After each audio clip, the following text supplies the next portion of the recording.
Korlantas Polri menanggapi viralnya gerakan Stop Totok Gukuk yang menolak penggunaan rotator dan sirine di jalan raya.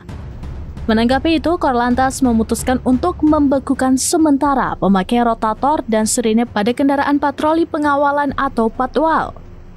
Keputusan ini diumumkan oleh Kakor Lantas Polri Irjen Agus Suryo Nugroho di Mabes Polri Jakarta pada Jumat 19 September 2025. Agus menyatakan bahwa pembekuan ini dilakukan karena masyarakat, terutama generasi muda, merasa terganggu oleh suara sirine, khususnya saat lalu lintas padat. Sementara itu, Polda Metro Jaya menegaskan bahwa rotator dan sirine hanya boleh digunakan oleh kendaraan tertentu, seperti mobil pengawalan, ambulans, pemadam kebakaran, mobil jenazah, dan kendaraan pejabat negara atau tamu asing. Ketentuan ini diatur dalam pasal 135 Undang-Undang Nomor 22 Tahun 2009. Kasubdit Gakum Ditlantas Polda Metro Jaya AKBP Ojo Ruslani menyatakan bahwa kendaraan pribadi tidak diperbolehkan menggunakan rotator maupun sirine. Penggunaan alat tersebut oleh kendaraan pribadi dilarang dan jika melanggar dapat dikenai sanksi pidana, kurungan hingga 1 bulan atau denda maksimal Rp250.000 sesuai pasal 287 ayat 4 Undang-Undang Nomor 22 Tahun 2009.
Download Tribun X sekarang, menghadirkan lokal menjadi Indonesia.